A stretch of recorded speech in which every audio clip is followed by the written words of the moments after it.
எங்க வீட்ல ஞாயித்துக்கிழமையில தான் சிக்கன், மட்டன் எல்லாம் சமைப்போங்க. மத்த நாள்ல பார்த்தீங்கன்னா, நார்மலான சமையல் தான் இருக்கும். இன்னைக்கு வெள்ளிக்கிழமை பெரிய பொண்ணு ஆசைப்பட்டான்னு சொல்லி அவங்க டாடி கொஞ்சமா சிக்கன் வாங்கிட்டு வந்து குடுத்துருந்தாங்க. ஸோ அத வச்சு தான் சிக்கன் பிரியாணி ரெடி பண்ணிட்டுருக்கேங்க. சிக்கன் பிரியாணி வீட்ல செஞ்சு ரொம்ப நாள் ஆன மாரி இருக்கு.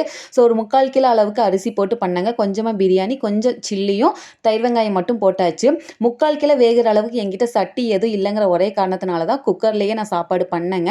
இந்த குக்கர் பார்த்தீங்கன்னா, இப்பலாம் ரொம்பவே மக்கர் பண்ணுதுங்க. நார்மலாவே விசிலே வரவே மாட்டேங்குது. சீரக சம்பா அரிசியை பொறுத்த வரைக்குமே எனக்கு தம் போடுறது மட்டும் தான் தெரியுங்க. குக்கர்ல விசில் விடுறதுலாம் தெரியாது. ஸோ நம்மளுக்கு தெரிஞ்சதே பண்ணிடலாமேன்னு சொல்லி தம் தான் விட்டேங்க.